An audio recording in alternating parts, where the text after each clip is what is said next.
Hello दोस्तों, आपने पिछला दूसरा लेक्चर और पहला लेक्चर भी देखा होगा, जिनके अंदर हमने पहले लेक्चर के अंदर हमने भारत का इंट्रोडक्शन देखा था और फिर बाद में दूसरे में हमने अक्षांश व देशांतर के बारे में जानने का प्रयास किया। और उसी अक्षांश व देशांतर के माध्यम से आज हम भारत का अक्षांश व देशांतर जानने का प्रयास करेंगे। भारत कौन से अक्षांशों पे है, भारत का उत्तरी बिंदु कौन सा है, भारत का दक्षिण बिंदु कौन सा है, भारत का पूर्वी बिंदु कौन सा है, भारत का पश्चिमी बिंदु कौन सा है, इसके बारे में आज हम पूरा पूरा डिटेल से पढ़ेंगे। जिसको अक्षांश व देशांतर समझ में नहीं आए हैं वो एक बार फिर से वीडियो देखें। अगर आपने अक्षांश व देशांतर का वीडियो नहीं देखा है तो आपको आज ये क्लास समझ में आने वाली नहीं है। तो आज एक एक पॉइंट पे आप जरूर गौर करना ताकि आपको आसानी से समझ में आए हैं। हम ऐसी आशा करते हैं कि आपने सेकेंड वीडियो जरूर देखा होगा। तो चलो हमारी अब क्लास स्टार्ट करते हैं बिना देरी के साथ। पहले हम छोटा सा भारत का मैप बना लेते हैं ताकि आपको समझाने में आसानी होगी।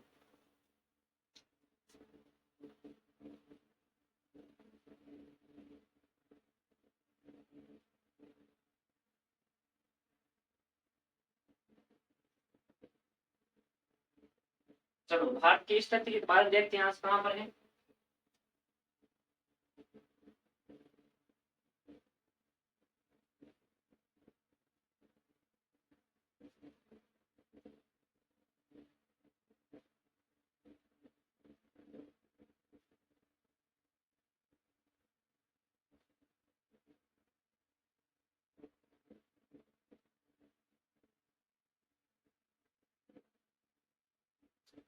जैसा भी बना है वो एडजस्ट कर लेना ताकि हमें आपको केवल उत्तरी और पूर्वी देशांतर समझाना है। आपको ये आपको सभी को पता है। जैसे लेटी हुई रेखाएं होती है जो आपके अक्षांश कहलाती हैं, तो हम पहले अक्षांश देखते हैं और ये होती है आपके देशांतर रेखाएं। ये कौन सी होती है? देशांतर रेखाएं। चलो इनके बारे में एक बारे में देखते हैं। देखो, ये भारत का उत्तरी बिंदु है। ये भारत का क्या है? उत्तरी बिंदु। ये भारत का उत्तरी बिंदु है। भारत के सबसे उत्तरी बिंदु में पाए जाते हैं जिसको कहते हैं आपके इंदिरा पोल। इंदिरा पोल पोल वो नहीं है जो आप करते हो। पोल एक आपके बर्फ की बनी हुई है एक आकृति होती है। आप कभी लद्दाख के अंदर घूमने जाओगे तो वहां पर आपको खूब ऐसे देखने को पाए मिलेंगे। ये उत्तरी बिंदु सर्वाधिक वो आपका कौन सा हो गया? इंदिरा पोल। अगर आपको यहाँ का अक्षांश पूछ ले तो इसके बाद में इस अक्षांश के बाद में तो आपके चीन की सीमा स्टार्ट हो जाती है। तो ध्यान रखना, इंदिरा पोल के बाद में या कह सकते हो कि 37 डिग्री ऐसे डिग्री जरूर लगाना और 6 मिनट। मिनट का चिन्ह ऐसे होता है, ध्यान रखना। सेकेंड का लगाना चाहते हो तो ऐसे होता है। Okay, 37 degree 6 minute. ध्यान रखना, सबसे उत्तरी बिंदु और कह सकते हैं सबसे उत्तरी अक्षांश। चलो आप सर उत्तरी अक्षांश भी बता दिया, चलो अब दक्षिण भी बता दो। देखो, यहाँ पर एक स्थान है जिसका नाम है कन्याकुमारी। कन्याकुमारी वैसे ये कन्याकुमारी आपके तमिलनाडु में आती है, ध्यान रखना। यहाँ पे लिख भी देता हूँ।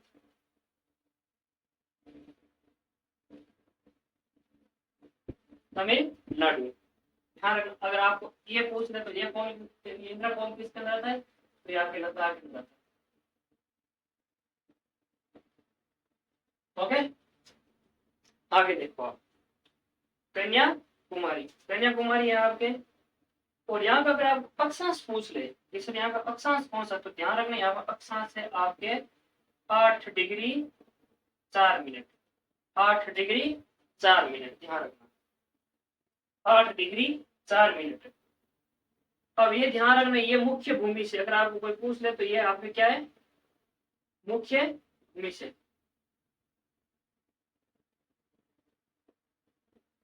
ये कौन सा है? मुख्य भूमि से। मुख्य भूमि से पूछ ले तो आपके कौन सा है? कन्याकुमारी में आप 8.5 डिग्री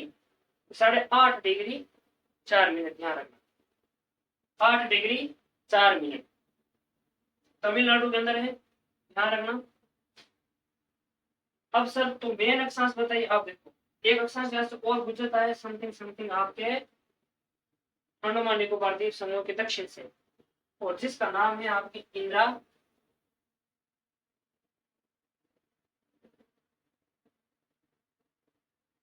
पॉइंट।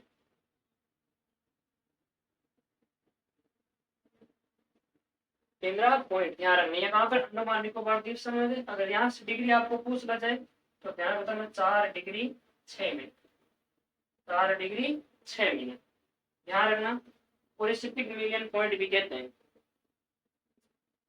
चलो आपने उत्तर का तो देख लिया और दक्षिण का भी देख लिया। उत्तर दक्षिण का देखने के बाद में अब चले थोड़ा पूर्वी और पश्चिमी साइड।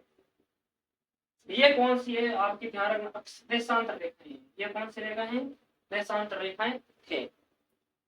तो यहाँ का जो आपके सबसे आप कह सकते हो कि पूर्वी स्थान है, आपके सबसे पूर्वी स्थान कौन सा है, सबसे पूर्वी स्थान ध्यान रखना। और उसके बाद में हमारा भारत समाप्त, भारत की सीमाएं समाप्त हो जाती है और म्यांमार स्टार्ट हो जाता है। यहाँ से हमारे सबसे पूर्वी है, एक नाम है किबिथु। किबिथु, ये किबिथु कहाँ पड़ता है, अरुणाचल प्रदेश में।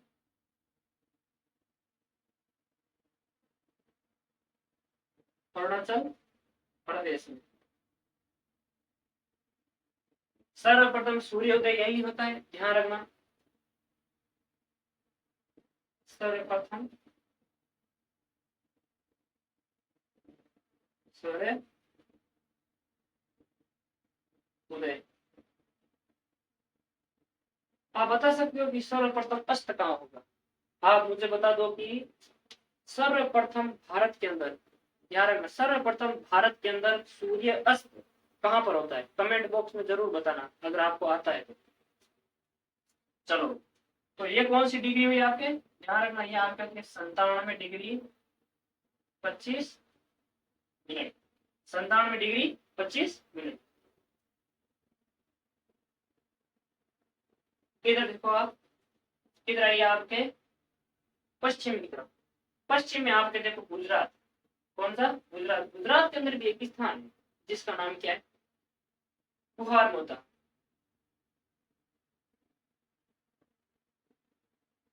कहीं गुहार मोता भी आता है, कहीं गुहार मोती भी आता है, ध्यान रखना। ये कहाँ पड़ता है, गुजरात के अंदर।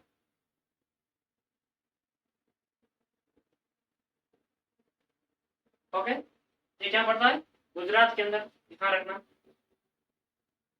गुहार मोता ये आपके गुजरात के अंदर पड़ता है। तो यहाँ पर कौन सा डिग्री, 68 डिग्री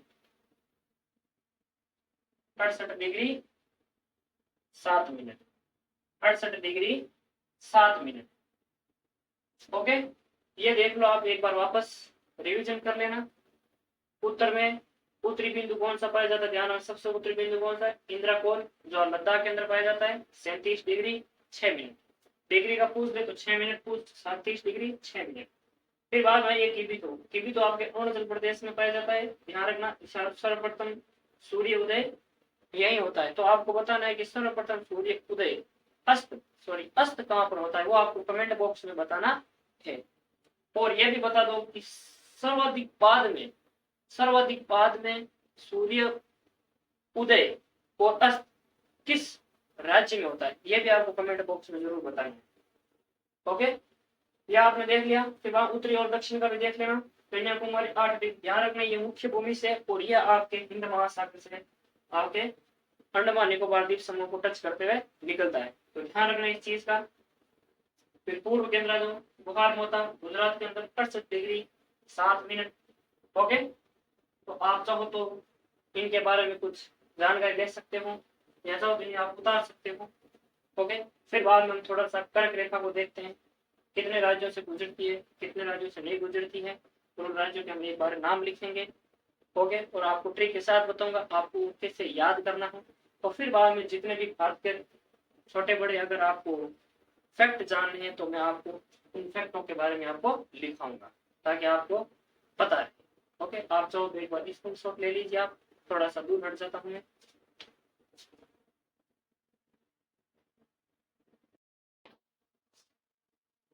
तो चलो थोड़ी सी हम कर्क रेखा के बारे में देखते हैं, कर्क रेखा कहाँ कहाँ से गुजरती है। ओके, चलो थोड़ा करेक्ट रेखा को देखते हैं।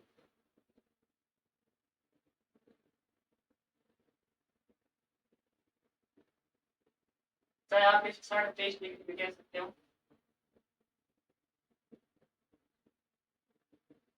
23.5 डिग्री उत्तरी अक्षांश। मैंने कहा आपको ये लगाना मत भूलना,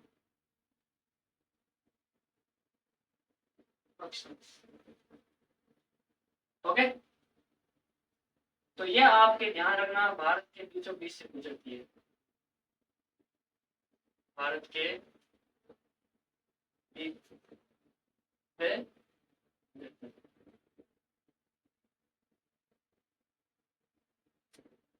ओके, कितने राज्यों से गुजरती है ध्यान रखना, ये 8 राज्यों से गुजरती है। कितने राज्यों से गुजरती है? 8 राज्यों से।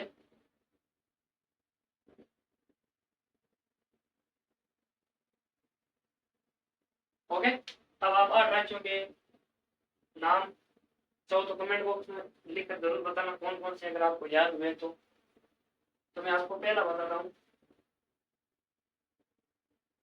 पहला ही आपके है राज्य जिसका नाम है गुजरात।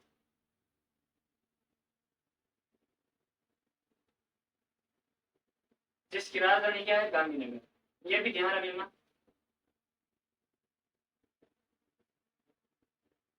वैसे मुझे पता आप भूगोल पढ़ने के लिए बैठे हो तो आपको गांधीनगर तो जरूर पता होगा, इसकी कैपिटल। चलो दूसरा, दूसरी बात आती है राजस्थान के अंदर।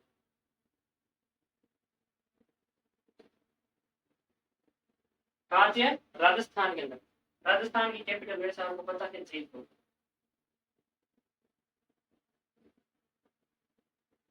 जयपुर को और किस नाम से जाना जाता है? आप कमेंट बॉक्स में जरूर बताना। फिर बाद में आता है मध्य प्रदेश।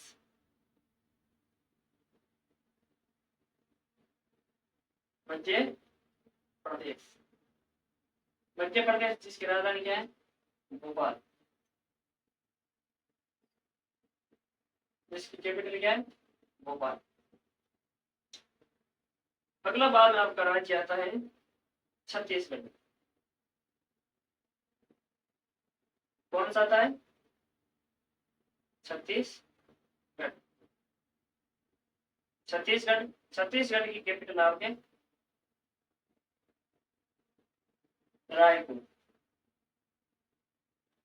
इसके बाद में एक और राज्य आता है जिसका नाम होता है 500 राज्य है, और इसका नाम है आपके झारखंड।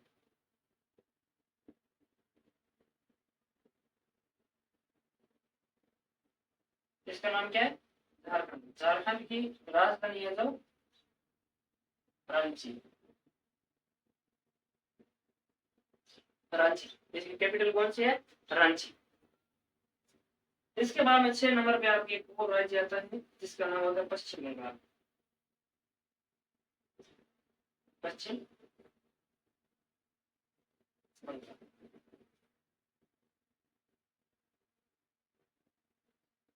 पश्चिम बंगाल, इसकी राजधानी आप सभी बताएं। कोलकाता।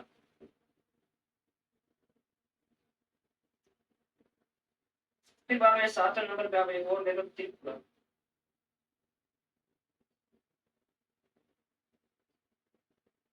त्रिपुरा। ओके, त्रिपुरा की राजधानी आपके अगरतला।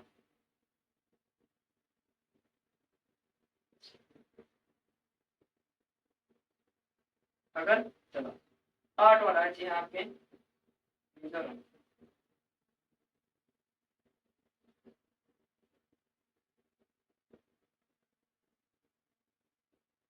मिजोरम की राजधानी आइजोल।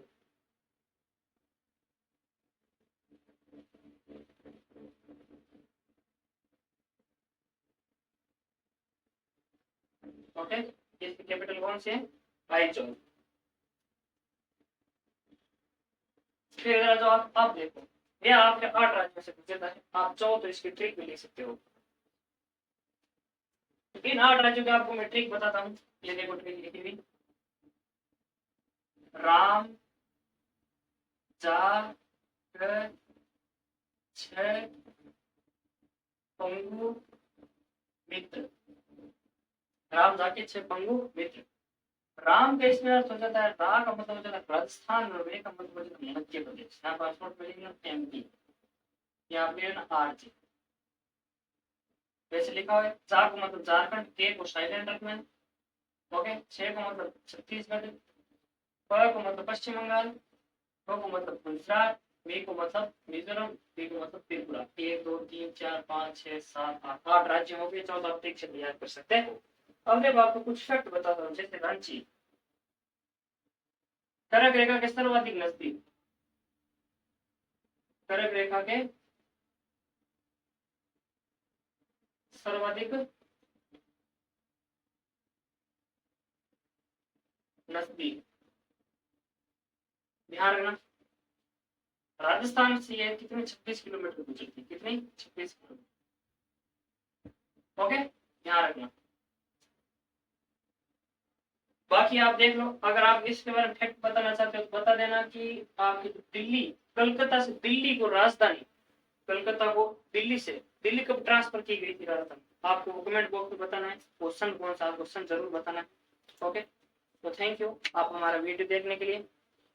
अच्छा लगा तो आप इसको लाइक सब्सक्राइब कमेंट जरूर करना। ओके।